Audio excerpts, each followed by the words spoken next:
Welcome to Rebel Spirit Radio, exploring the frontiers of spirituality, consciousness, the esoteric, and humanity's sacred relationship with the living earth. I'm your host, Nick Mather, and in this episode I speak with Dr. Tim Reed, one of the directors of the Institute of Psychedelic Therapy in the UK and co-editor of the recently published Psychedelics and Psychotherapy. Dr. Reed discusses the history of psychedelic therapy, where it is heading, training psychedelic therapists, and the public's changing perceptions of psychedelic therapy. He also discusses how psychedelic therapy is helping to shift views on the nature of consciousness, and he explores the ongoing COVID pandemic as an analogy of a challenging psychedelic experience. Tim Reed is a medical doctor, psychiatrist, and psychotherapist based in London. He led psychiatric services at the Royal London Hospital for 20 years and held academic positions at London University. He is trained in psychoanalytic therapy and in transpersonal therapy with Stanislav Grof.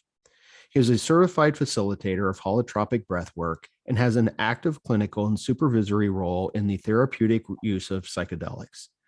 His books include Walking Shadows, Archetypes and Psyche in Crisis and Growth, Breaking Open, Finding a Way Through Spiritual Emergency, co-edited with Jules Evans, and the recently published Psychedelics and Psychotherapy, co-edited with Maria Papaspyrou. Along with Maria Papaspyrou, he is director of the Institute of Psychedelic Therapy. Dr. Reed, welcome to Rebel Spirit Radio. Well, thank you, Nick, and thanks very much for inviting me. Of course. I know that you are very busy. So first, I wanted to thank you for being so gracious and sharing some of your time with me today. It is truly appreciated. It's a pleasure. Yes, thank you. I thought that we would begin with a little bit of background. I'm sure most of my audience is at least somewhat familiar with psychedelics, but I try not to make assumptions. As an instructor, I know that people come to things with various background information. So I think it is fair to say, I hope, that we are in something of a psychedelic renaissance. I know that there were many studies in the 1950s and early 1960s about the therapeutic effectiveness of psychedelics, but that all came to an end with prohibition. And I was wondering if you could say a bit about where we are now, maybe how we got here, with psychedelics once more being seriously studied for their therapeutic value. Well, it's a very interesting story, and I guess we need to start at the beginning with the discovery of LSD by Albert Hofmann in the West, and the way and they realized that they had this incredibly powerful substance that did very strange things to the mind, but no one really knew what to do with it. So Albert Hofmann and the drug company that he worked for at the time, Sandoz, sent packages of LSD out to academic departments of psychiatry and psychology around the world, and research started. And it gradually emerged that rather than produce a toxic psychosis, which is what people first thought it did, something a bit like schizophrenia, it was more like it opened the window onto some of the deeper layers of the mind. So rather than introducing something new into the mind, it showed us what was in the mind already, but at a very deep level. And it was often likened to the electron microscope. And there was a huge amount of interest in the 50s and the early 60s. Many psychiatrists devoted their professional life to see what benefits their patients could get.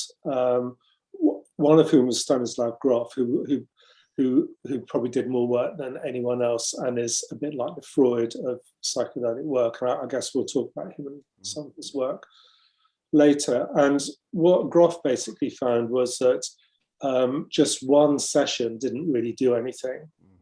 But if you had a series of sessions of LSD, which were very supported, accompanied by psychotherapy, so some psychotherapy after the sessions, then there was a certain trajectory of treatment that took people through their traumas And there was a healing process that generally seemed to result that was really quite complicated. And it's uncovered parts of the psyche that were not described by traditional psychotherapy.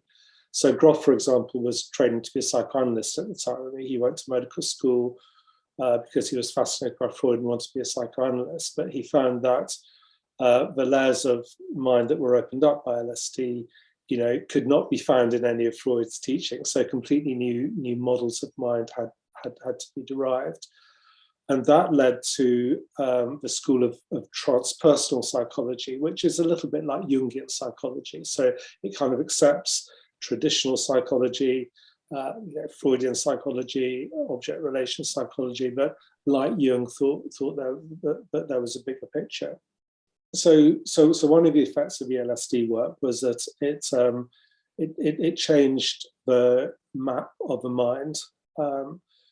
Another effect was that some clinical groups found some benefit from it, and it seemed to be associated with people having a numinous experience. So often people who would have a sense of sacred, sense of the divine, sense of a dissolution of our ego, that seemed to be associated with good clinical outcomes in some people, especially addiction, maybe in end-of-life anxiety. So the founder of the 12-step program, for example, famously had an experience like that. A lot of work done with end-of-life anxiety, with depression, etc. And then, of course, came the political upheavals of the 1960s, a lot of irresponsible use of LSD that caused a lot of concern, and the war on drugs. And the research programs were shut down. And I suppose with hindsight, what is surprising about the way in which it was shut down was the way in which the positive aspects of the work were completely lost. So, for example, when I was training in psychiatry in the 80s and 90s, I did not know of this work. It was like it had been airbrushed out of history.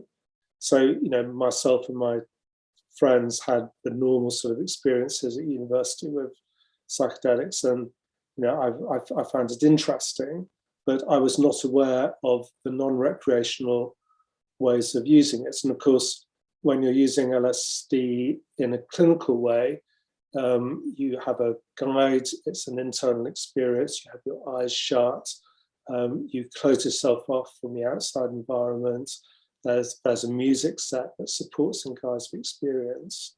So we did not know of any of this work. And it's quite astonishing, really, how effective that kind of blanket of secrecy was.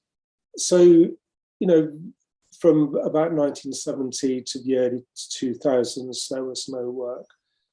The flame was kept alive in a few places, most notably in the States. Rick Doblin has probably done more than anyone else to bring about the current psychedelic renaissance. He trained at Groff in holotropic breathwork. I think his PhD was really about how to work with the US regulatory authorities with a view to developing research programs, and with extraordinary kind of tenacity, he brought about a process where the work with MDMA-assisted psychotherapy for post-traumatic stress disorder began in the early 2000s. And I suppose it's easy to forget now the walls of resistance that he and his colleagues must have had to overcome. So it really is quite a remarkable story. But once they started doing that work, the clinical outcomes were so impressive that it seemed that there was no going back. So, obviously because of the conflicts, the US, had, I forget the figures, but I think it was in the region of 750,000 veterans drawing disability benefits with PTSD. So obviously a huge kind of health concern, financial imperative to do something about this. And the early studies with MDMA-assisted psychotherapy showed pretty stunning results for the majority of people with severe post-traumatic stress disorder that they had had for many years. And the early, that early work was done, 15, 16 years ago. And, we're still waiting for the final phase 3 studies that will enable it to be done as treatment. In the UK, incidentally, we've been trying to get this research off the ground for some years, and we hope it's going to start next year. Which again just shows the difficulties in overcoming the regulatory barriers. To continue the story, in 2005, I think it was, a team at Johns Hopkins, Roland Griffiths, William Richards, did a study on psilocybin, which I think was the first kind of prominent study on psilocybin. And they didn't use a clinical group. They used normal healthy volunteers who had a meditation practice and who had not taken psychedelics before. And they showed that for the vast majority of these people, psilocybin induced a positive spiritual experience that people subsequently described as one of the most important experiences of their lives. And that kind of effectively rehabilitated psilocybin and probably made it respectable to work with. And then over the last decade, there's been studies looking at psilocybin with depression, psilocybin with end-of-life treatment, and a steady accumulation of fairly positive results. Nothing particularly stunning. There's nothing to indicate that this is psilocybin-assisted psychotherapy has advantages over conventional treatment, but it seems that it is as effective, but works in a completely different way. And of course, it's the way in which it works in a different way, which is so interesting, certainly so interesting to me. A lot of things come to mind. One thing, and this may be just more of an observation on my part, but I know that the work of Rick Doblin and the association he heads up is MAPS, it's Multidisciplinary Association for Psychedelic Studies, I believe. I think that was really important in the United States because the way the laws are set up here, it says that these substances have absolutely no therapeutic value. Right. So it was really important for him to demonstrate that they do. And my understanding is, I don't want to be US centric here, but I think that with this war on drugs, the US has sort of bullied a lot of other countries to adopt the position. So I hope that as the US opens up to the use of these substances in a therapeutic setting, that other countries will follow. Do you think that might be a necessary condition for, and I know other countries like Portugal has decriminalized most drugs, if not all drugs. Where do you see this going from a worldwide perspective? I guess is the question I wanted to ask. So I think there are a few layers to that. I mean, the first layer is how effective conditioning is. And we were conditioned to think that these drugs were dangerous and they had no medical use and that they were really bad for you. And I think that conditioning is now dissolving. And, with the current psychedelic renaissance, the media is not hostile. The media is pretty positive. The media can see that there's some benefits. Obviously, the politicians are very cautious.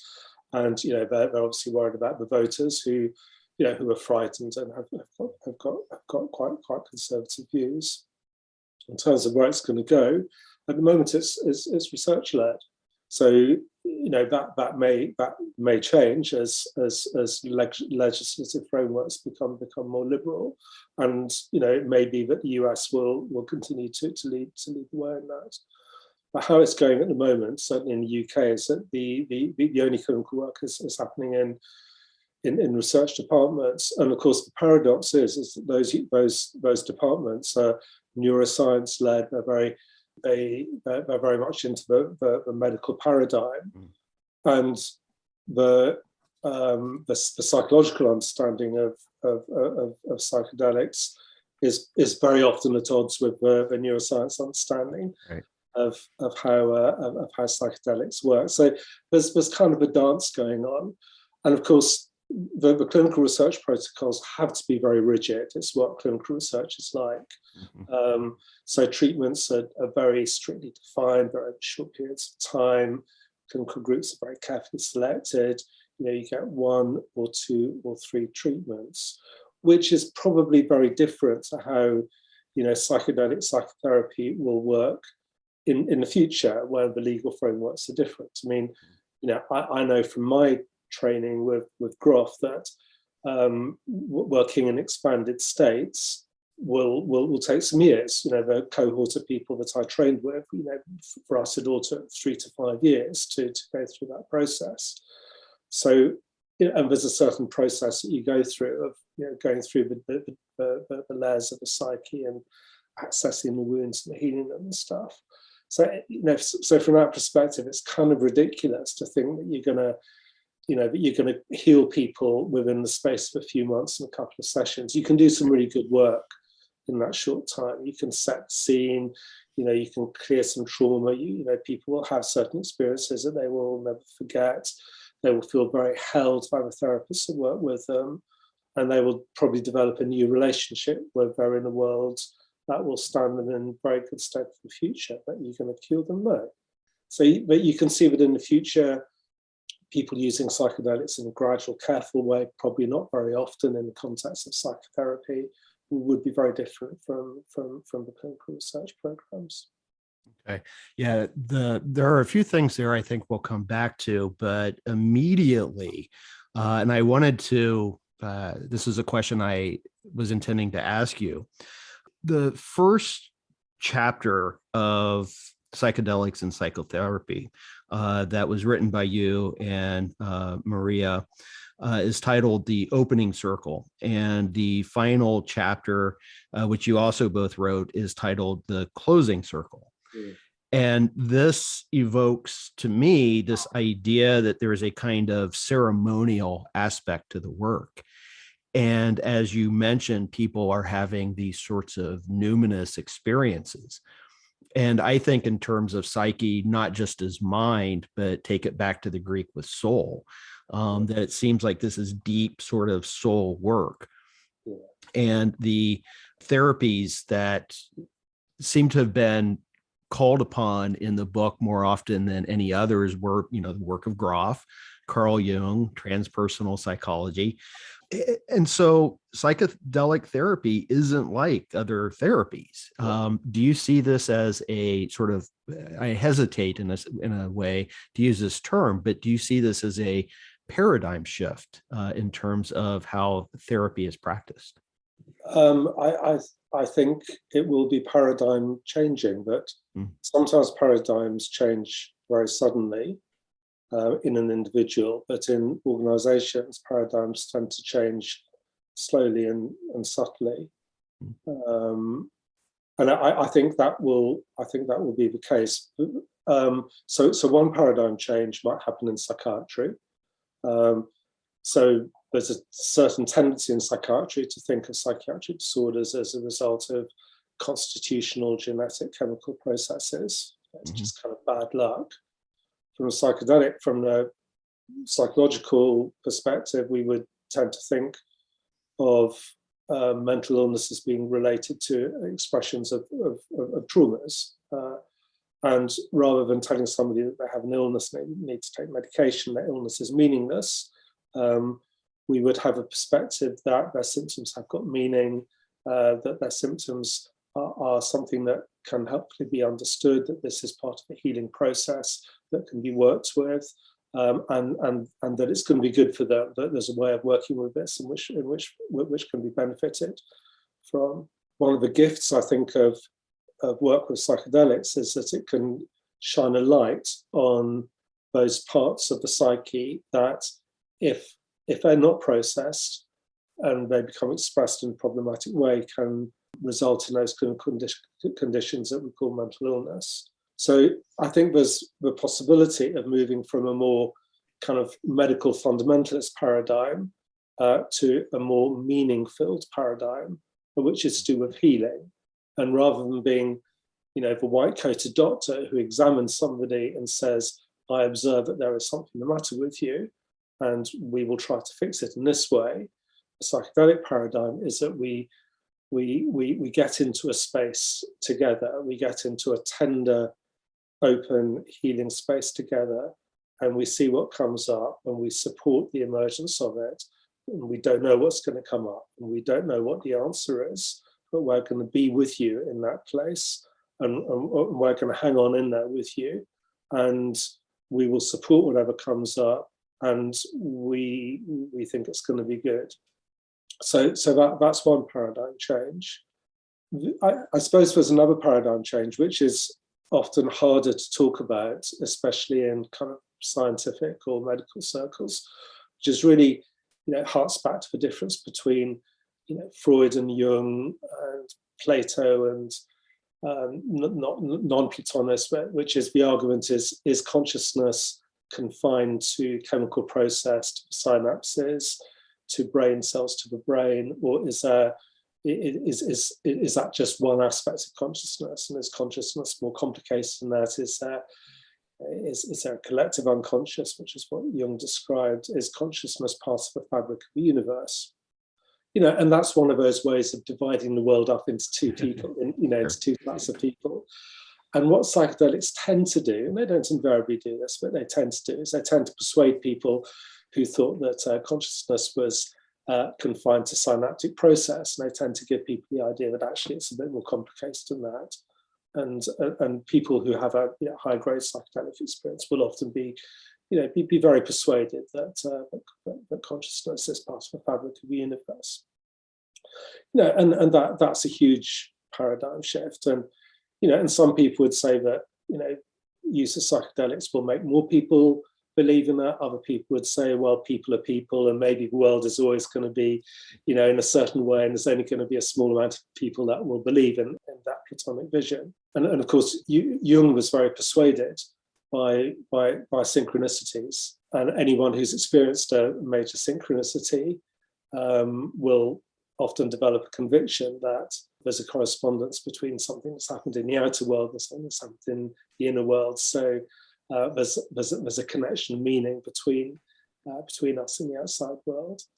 And certainly, people that work in the psychedelic space, whether guiding people or having various psychedelic journeys, will be very familiar with the way in which there tend to be more synchronicities. It seems as though the veils get thinner.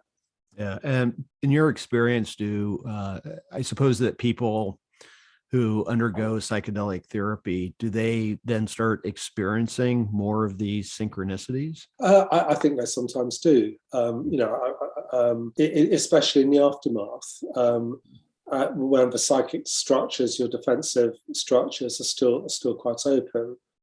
And that may last for a few days or a week or two. Sometimes it lasts a little longer than that.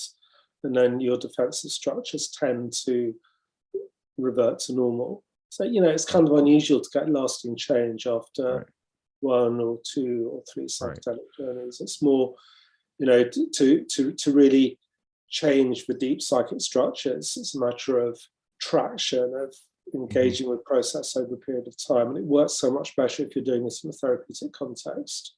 Right.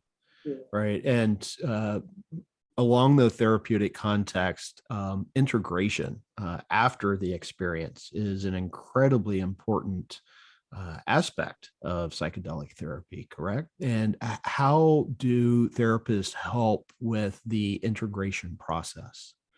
What are some of the tools and techniques that are used? Well, I think before you talk about integration, you need to start with preparation. Okay. Because it's that journey through the preparation, the session itself, and then the integration of what happens after the integration. So in the preparation, maybe the most important thing, apart from the psychoeducation, explaining what the experience is the development of a therapeutic relationship. So the guide, the therapist, whatever you want to call them, the participant, need to get to know each other. It needs to be a trusting relationship. It's really helpful to know a lot about your client's history, major aspects of their life, their developmental history, the big things that have happened in their life, the things that have really meant something to them. So you have you really have a sense of what their life has been like, what their developmental struggles have been, what their existential struggles are now. And in the journey itself, the psychedelic journey itself, One of the most important things is for the participants to be really open, to have a sense of being able to surrender. Sometimes that's really difficult because the process can be very intense, it can feel overwhelming. Sometimes people get, what we call annihilatory anxiety. It feels as though, their ego structures are under attack, and often people think they're going to die. So that's why the therapeutic relationship is so important. If you don't trust that you're in a safe place, you can't really be open. And so much of the benefit of experience is just being as open as you can be. So I think you can see how different it would be if you were doing a solo journey, and you had to keep a part of yourself on guard, so to speak. And then sometimes, especially when people have challenging experiences, and just to say challenging experiences are often so useful because they really get to what needs to be worked with. But these kind of deep wounds are what you've been defending yourself for all your life. So, your every instinct is to move away from them. But of course, in the psychedelic journey, we encourage people to actually move towards it with a spirit of curiosity to see what's there. But often people need support with that. So, maybe some physical contact, some hand holding, some shoulder holding, and these are the things that you rehearse first in the preparation. And it's so important to get that right.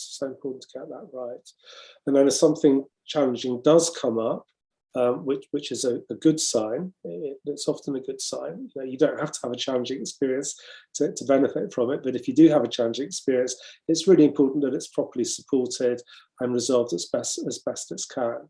It's not always possible to do that, but you want to do that as best you can. And then the integration is really the making sense of it, the retaining of the material from the unconscious so that it is retained in consciousness. Otherwise, it just slips away like a big dream. It maybe makes an impact when you wake up in the morning and then you forget it, and it has no lasting impact. There are different layers to the integration. So when people emerge from the experience, they would talk it through to some extent. They may not have many words. It may be that not many words need to be said. And then the next day, you'd have a different conversation, and you'd encourage people to give a narrative of where they've been. Sometimes you might encourage people to draw something. If the words don't come, certainly in holotropic breath work, we encourage people to draw, because so much of what's experienced is often difficult to express verbally. Encourage people to pay attention to their dreams. Sometimes we might play a bit of a music set that they journey to the previous day to help them to remember some of their experience. Sometimes people feel that something is lodged in their body, because so often early trauma is kind of lodged in the body in a way that's quite mysterious, and we have ways of working with that. And then it depends on the model you use, but often it's really helpful to have a few integration sessions, and you remember more, you go deeper, you relate your experience to your biographical life, to what your existential concerns are at the moment, to your perspective of future. And it kind of seems that the more integrative work you do, the more likely you are to harness the energy of the work. Okay. And then, of course, you're always integrating anyway. So you encourage the spirit of curiosity, the reading, the way you live your life, the way you engage with nature, the way you engage with friends and family, your partner, is all an integrative experience. And you want to encourage the view that life is integration. That every minute, you're engaging, you're learning something, you're living more fully. You're drinking more deeply the wonderful cup of life with all its myriad of tones and flavors.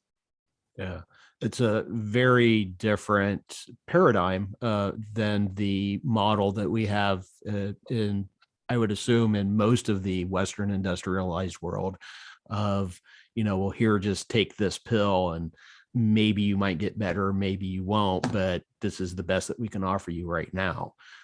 This actually speaks to the whole person and the entirety of their lives.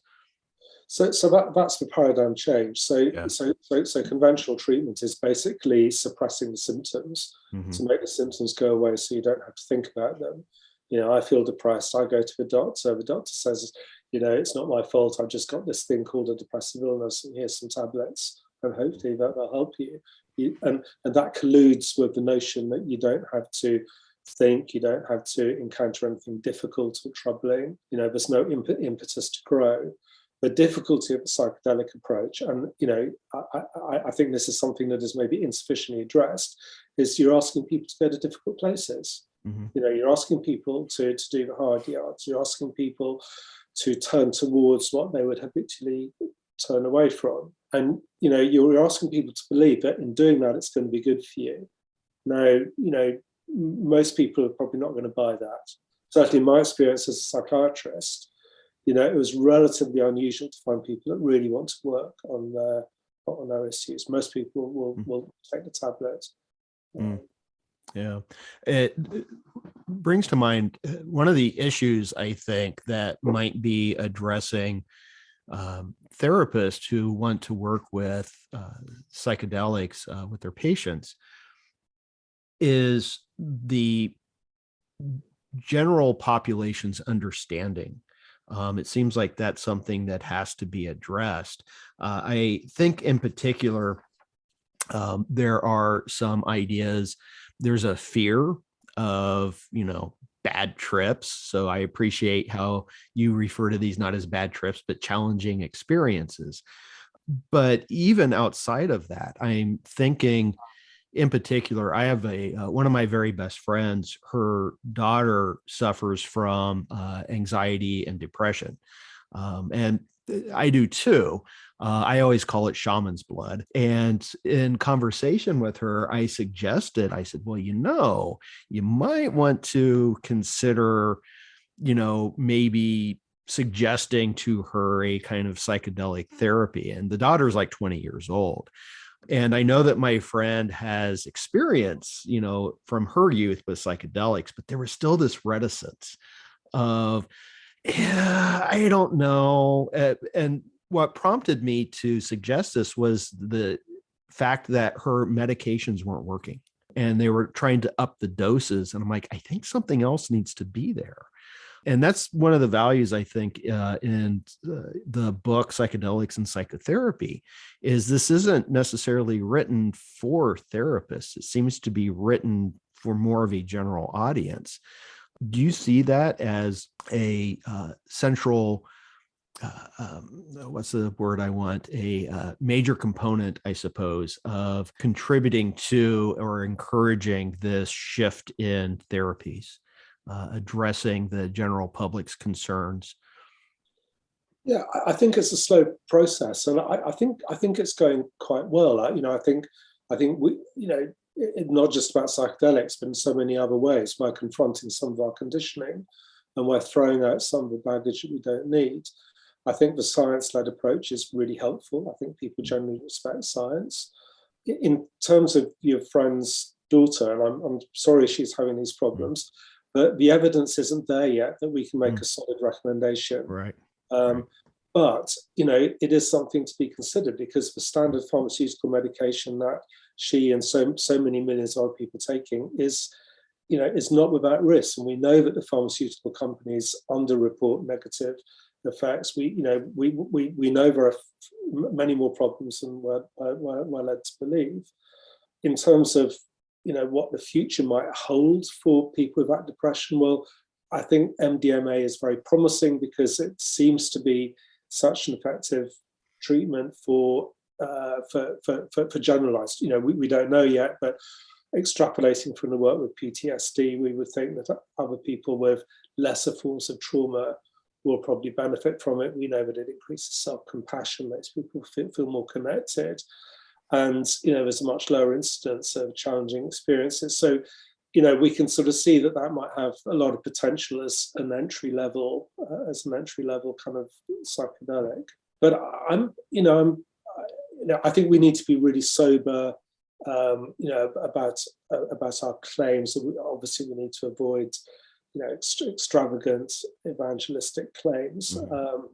But the the paradigm shift that we're asking people to consider, that but looking deeply inside themselves, that's seeing deeply into their mind and really seeing what's there, and that's okay, and that there are ways of supporting you through these things that maybe have left really quite deep scars, that have really affected the way that you live your lives, have really affected your perspective, have profoundly shaped your relationship with the world around you in a way that doesn't work so well, and it doesn't have to be like that.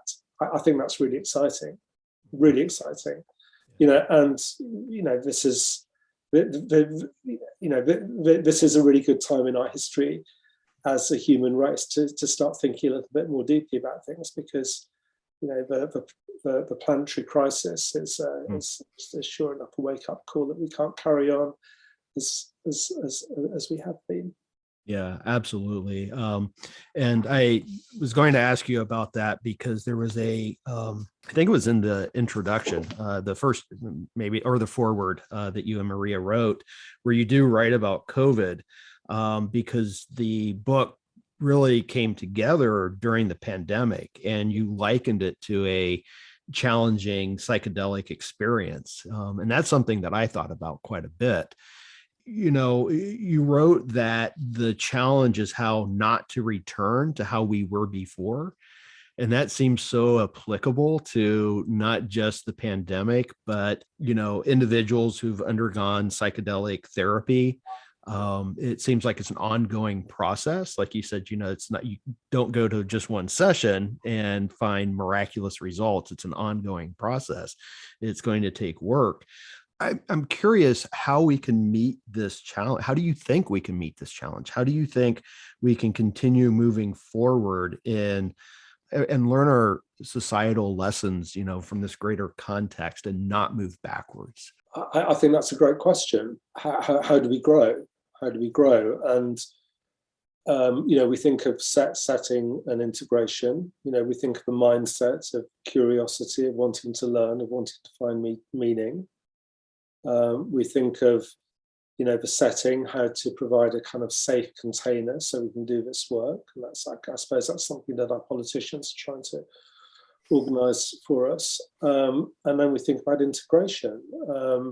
And maybe we're not doing the integration that well at the moment. I think we need our commentators, our thinkers, our journalists. We need our politicians, to really think, what's going on here? What are we facing? What are we moving through here? What does this mean? From where I'm looking, there seems to be an absence of statesmen around. It seems that, there aren't, the grown-ups have kind of left the room. You would imagine where there's a grown-up vacuum, you would imagine that some grown-ups would eventually enter, but that may be a call to the rest of us to find that grown-up capacity in ourselves. I mean, if you think about the coronavirus pandemic, we've had that sense of constriction, we've had an encounter with death to a greater or lesser extent. It has been a challenging experience, again, to a later or greater extent. We've had to be in the world in a different way. I guess we're struggling to find meaning with it. It has had the effect of making the world work as one in a way that maybe it hasn't had done before. We haven't had to do before. Obviously one would wish that we were working more as one, but I can't think of another time in history when, we've all been roughly moving in the same direction. Obviously there are some national leaders who've taken a different path, but that seems to be the challenge for us as a global community at the moment, to really come together and manage our economic differences, our perspectival differences, in the goal of making the planet survivable for our children and grandchildren. And it may be that one of the functions of a pandemic is to nudge us along that direction. There's been something very archetypal about the pandemic. The physical mass of a virus, I think, has been less than a kilo. And yet it's had the world in its thrall. So it's had that archetypal kind of element. It's more like a goddess. We say goddess, we give it the feminine gender because it emanates from Mother Earth. Mother Earth. And you could almost find a perspective that maybe this is a homeostatic mechanism that Mother Earth is trying to help us here. I wouldn't want to stretch that too far, because one has to be so respectful of the enormity of the suffering, the people that have died and people who have lost loved ones. But in terms of finding meaning in what we're going through, I think these are the thoughts that we need to be allowed to have. What is this putting us towards? How can this be helping us? How can this be bringing us together? What are the opportunities that this provides us? And of course, there are times, there are these times in our evolution as a human species where we have choices. We can, and we can go down a destructive route, or we can come together and survive. And, it's not inevitable we're going to make the right choice all the time. Yeah, I see that everything that you say are things that I've been thinking about. I have a friend who's working on kind of thinking through the pandemic in light of what she's referring to as the dark goddess, that sort of death and rebirth aspect of the goddess. And I've observed that, there's this, it's bringing to the surface these tensions between the interconnectedness of everyone, because if nothing else, that's what the virus demonstrated to us, was how interconnected we all are. But then there's this tension, especially, I know it's worldwide, with the individual. People who are like, no, it's my rights that are what's most important. And, there's that tension that has to be addressed and balanced. And I definitely see how this is consistent with psychedelic experiences, with the idea of death and rebirth and interconnection, and speaking to the spiritual aspect, that it is participatory and integral to our being. So I think it's a great analogy to make. One question I wanted to ask you, kind of going back to something you were speaking of, is the training for therapists. And then I want to follow that up with a question about the patients themselves, how people can, or how people are chosen for this therapy, things like that. But let's start with the training for the therapists, because it requires a specialized training, I think.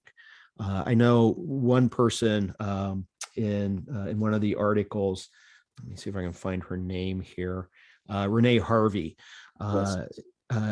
said that, or suggested that it be a kind of apprenticeship. What's your vision for training for therapists in working with psychedelics? Well, I can tell you a little bit about the training that Maria and I are starting at the Institute of Psychedelic Therapy next year. And it's a 2-year training, because we don't think we can do anything, we don't think we can take people through the necessary journey in anything less than that time. We are training people who have already done a previous clinical training of any type. So some of them are therapists, some of them are doctors, nurses, etc. But we think it's really important that people have got some knowledge of a therapeutic framework, and they know something about working with people in a clinical situation. We think that people need to know the basics, at least, of psychotherapy, about transference and countertransference, about the relational aspects of this work. We call our approach depth, relational, process. And we think all those 3 words are so important, because obviously depth speaks to the depth of experience with the psychedelic approach that you don't get with anything else. Relational, because it occurs in the context of a relationship, with your therapist, with your sitter, with the group of the group that you're training with. And it's so important to emphasize that relational approach, because it's so different to what's often called the magic bullet approach, that you just take the drug and it's a biological effect and whiz bang, that's it. We don't buy that. We really don't buy that. And then the third term is process, in that it's a process, and you need to keep working, and it takes time. And you had to find a way of of giving people the necessary experience in expanded states, which is obviously problematic in the legal framework. So we use a technique called holotropic breath work, which is the technique that Stan Grof used for many years after his work with psychedelics became impossible. I've trained in that method, so that was my training. I trained in this over 5 years or so, and I've been working with that method for about 20 years now. So that's a really great way of working with people. You do holotropic breath work. You do holotropic breath work in groups, and the groups are divided into pairs. And you have the person who's doing the breath work, which is a 3-hour kind of non-drug psychedelic session, and they have a sitter alongside them. And then the next day they swap, so the sitter becomes a breather, etc. So it's a wonderful way of somebody having an expanded state experience and also having experience of supporting somebody else in an expanded state. So we're doing quite a lot of that. And also, you can work with psilocybin truffles in the Netherlands, which are classed as food in the Netherlands. So there's quite an industry in the Netherlands of, very well thought out, well held psychedelic retreats, where a lot of people who work in mental health, a lot of people who work in medicine are getting such valuable experience in terms of working with these medicines. So what we're putting together is a 2-year shared journey of 20 people in our case. We're working with 20 people because we think that's the maximum people that we can really hold in mind. And of course, there's going to be a theoretical component, but the most important thing is going to be the experiential work. It's going to be the group work. There's going to be a whole load of other techniques like family constellations, social dreaming, ways of working, engaging with the deep psyche, accessing the more transpersonal aspects of the psyche, holotropic breathwork retreats, and working with psilocybin in the Netherlands. We think in future, to fully accredit psychedelic psychotherapists, there will also need to be an element of supervised practice. So, in the future, we'll be hoping that our trainees will get placements at the clinical research units, and will be supervised in their work. And that's how all psychotherapy trainings work. Really, you have your own therapy, and then you become an apprentice therapist with supervision. I would imagine psychedelic therapy will have a similar sort of model. Will this be the first training program in the UK that you're setting up? I believe it will. Yes. Yes. Because I know they're few and far between here in the States. I know that my alma mater, the California Institute of Integral Studies, has one, and I think maybe Johns Hopkins, but I could be wrong about that. So yeah, they're very few and far between. The other thing I wanted to say before we talk about the patients is I think it would be helpful for people to understand that there are, or at least one method, the holotropic breath work, that is not connected to any kind of substance, that they can have this sort of therapeutic psychedelic experience without taking anything into their bodies.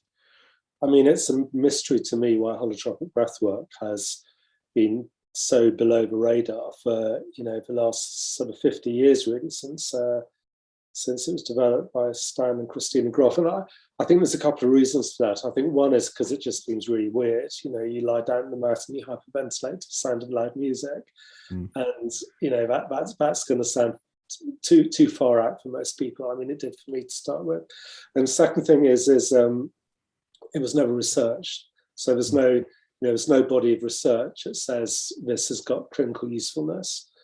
And I suppose it probably never will be researched now because, the research energy and research money has gone into psychedelic medicines. I think holotropic breathwork is really great. You can take, if you're doing holotropic breathwork, it's different to a drug in that you can take it at your own pace. So you can take your foot off the gas. If you think you're going too far, you can back off a little bit. You can take it at your own pace. And it's quite remarkable the depth of experiences that people can have. I mean, I think people can go further very often than they do on psychedelic drugs. Interesting. And the process that you were describing, I think, isn't most of that based off of Groff's work?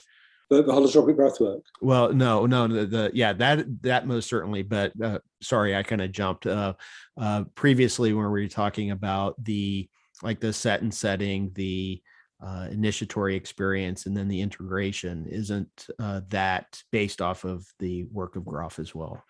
Yeah, I mean, I wouldn't say that was all Groff's work. I think it was emergent from a number of people work in this field.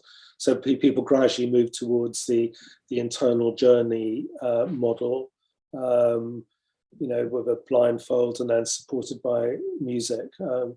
So when people first started working with LSD, they used it more like a therapy session. So sitting in a chair and some conversation, and they realized that was a model that wasn't really going to work. Okay. All right. So what about the patients? I remember, and forgive me, I don't remember who wrote this in the book, but they made the comment in terms of addictions, that patients who were suffering from addictions, they tended to find psychedelic therapy as sort of the last chance that they had. How do others come to this, and how do you identify patients that psychedelic therapy may be helpful and weed out those that it may not work for? Because I imagine this isn't for everyone. That's a really good question and a really important question. And just to give a bit of a framework, I mean, the work done by Imperial College working with psilocybin-assisted psychotherapy for the treatment of depression, they selected 60 people out of 1,000. So out of about 1,000 people that applied, 6% were found to be suitable. So, I think that's very interesting, because it means that probably only a small minority of the general public are going to be drawn to and are going to be found suitable for this sort of work. So we mustn't get ahead of ourselves in imagining that it's okay for everybody. I think the sort of people that are going to be drawn to it are the sort of people that would be psychotherapy seeking. So those people who are interested in their internal processes, who are prepared to tolerate some pain in the pursuance of healing and growth. And there are some additional things to think about with psychedelic work, in that probably people who've got a history of paranoid reactions or a family history of psychosis are probably going to be particularly vulnerable. So certainly all clinical research studies would exclude people with that history. You also want to be really careful about people with a history of impulsivity. So a lot of people in clinical practice in psychiatry have got real problems with impulsivity. If they feel something intense, they will often do something quite intense. So you really need to be, sure that people can take care of themselves consistently and have got a supportive framework around them. Because in psychedelic psychotherapy, sometimes you're going to come out of a session and that deep wound that you have accessed is still going to be exposed in some way. The work is not going to be complete in the course of a session. And that happens not commonly, but not infrequently. So you need to have ways of working with those people. You need to make sure that they're safe, there's a supportive framework. Maybe they need to go into hospital if necessary to keep them safe. And then you need to find a way of going back into an expanded state with them, if that is acceptable to them, to do some more work with them to more fully resolve that process. And that's going to be really difficult, because there are going to be people in the future who will say, well, I had a psychedelic session and that really made me worse. And it did make them worse, but that's part of the work. It depends on your perspective. One perspective would be that the psychedelic session was really bad for them and has put them in a dangerous state. The other perspective would be that, that the psychedelic session has put them exactly at their core issue, and they're right where they need to be if they're going to get anywhere. But it's really difficult to work with. So there's a real question of opening up these wounds, and what resources do we have? What resources do people have? What capacities do people have to make informed decisions about the sort of work that they might be asked to do? Mm-hmm. What about people who may not necessarily think that they have a psychological issue that they need to work through, Yeah. but would like to just experience, have a psychedelic experience, maybe for spiritual purposes or just out of curiosity. I know that the need for a sitter is really important. Do you think that there could be something where there are, trained sitters, for example, that can help people in that sort of situation? I absolutely think that, and I think that is maybe where a lot of the power of this work is going to lie in the future. The research work is about people with clinical conditions at the moment, but as you say, probably the majority of people are going to be drawn to this work, doing it for reasons of personal growth, of spiritual development, and so many of us, maybe all of us, some of us might not know it, are inherently spirituality seeking. Where we're looking for numinous experience, we're looking to connect, with a big picture in a meaningful way. And I guess there's a question as to how best to do that, and what sort of communities are going to arise to support this work in a sober sort of way. We have festivals. I mean, that's kind of what festivals do, isn't it?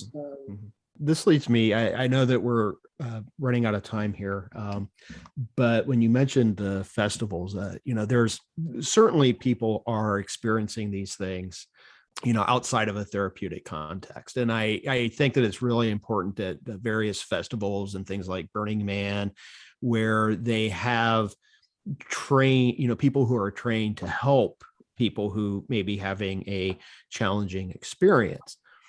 But the question that I wanted to ask is, we're seeing in the United States, at least, this move towards decriminalization. I think Oregon decriminalized maybe all psychedelics. I'm not sure. We've seen this in California and Oakland. I think there's a movement in the entire state of California. It's actually gone through all the legal, it's at the final stage to decriminalize things. And so that's going to open it up. And I think it's important for therapy, but it's also going to open it up to the larger population. And one of the issues that I see, and this is something that kind of goes back to the history of where we were and what got us to the prohibition, were sort of evangelists like Timothy Leary, opening it up to everybody. And I'm curious, do you think that we can avoid another Tim Leary? Well, I think I'm not sure. I think we kind of have so far. I think everyone who works in this field at the moment is aware of the Timothy Leary story, and people are very nervous of that happening again.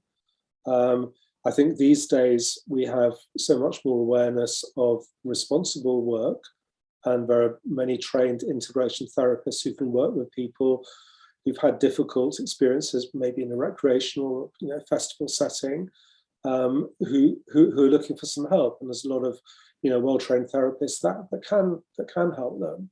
There will be some casualties, sadly.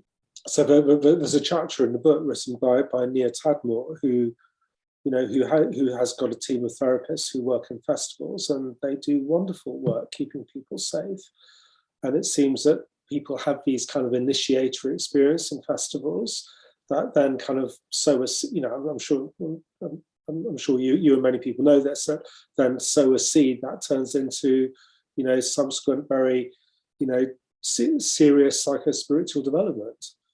And I guess we all have our adolescence, our adolescent car crashes where we're all a bit reckless. We all do things that we wouldn't do as our older selves. We mostly survive and get through it. We mostly have good people around us who can take care of us. It's a little scary to think about it.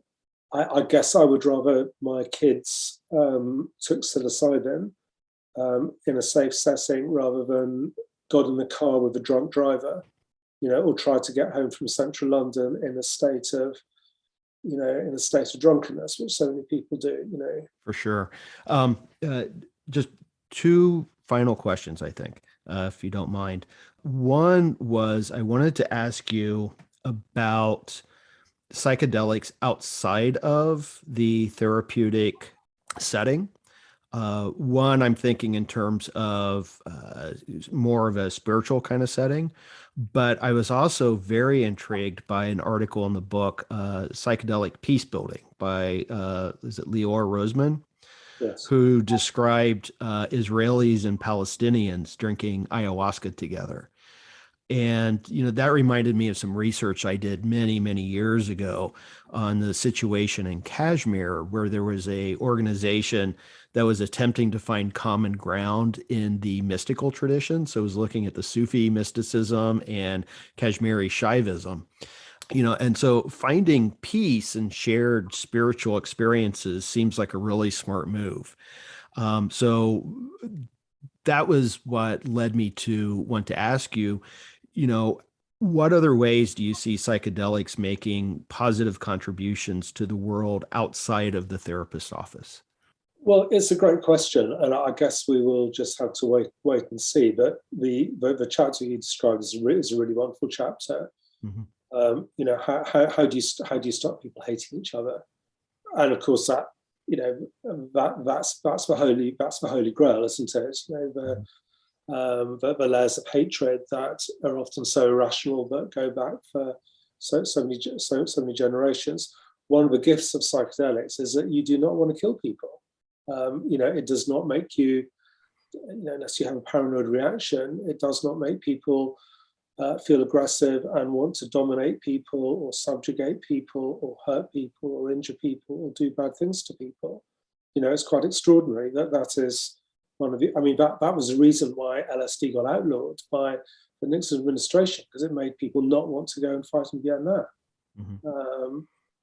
So that's the bottom line.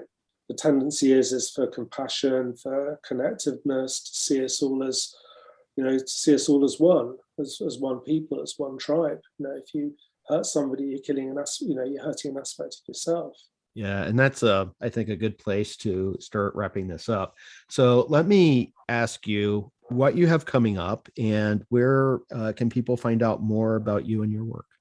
Well, thanks for asking. The Institute of Psychedelic Therapy is the organization that Maria Papaspirou and myself have co-founded, and that's kind of our heart's work at the moment. We have, it's a professional development organization for therapists who are interested in this work. We have about 100 members at the moment, so we're starting a training course, and we have a number of events, and we feel very strongly that we want to develop this work in a careful, sober, grounded, relational sort of way. So that's what we're aiming to do.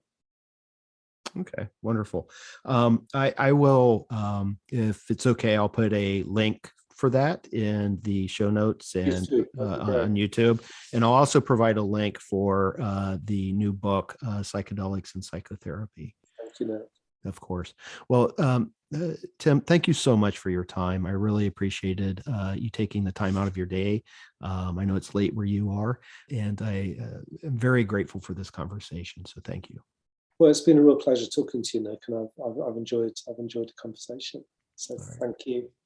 And that's a wrap on episode 22 of Rebel Spirit Radio. Thank you so much for listening or watching if you are part of my YouTube audience.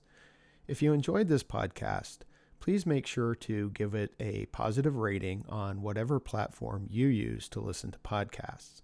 It only takes a second, and your 5-star ratings really do help. If you have a minute to spare, consider posting a short but positive review. And please consider subscribing. For those viewing on YouTube, please give this video a thumbs up and subscribe to the channel. Make sure you hit that notification bell so you will be informed when I upload new content. I've been releasing episodes weekly and would like to continue doing so. I'm also working on creating additional video content for the YouTube channel, including book reviews, educational videos on topics concerning spirituality, the history of religion, and the religious response to the climate crisis. But that extra content takes a lot of time and work.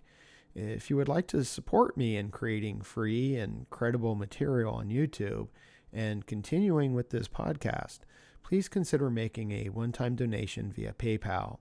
You can find a link for that in the video description or show notes. Your support makes this podcast possible. I'm Nick Mather, and you've been listening to Rebel Spirit Radio. Until next time, may you be in peace, may you flourish in all possible ways, and may you continue to nurture your rebel spirit.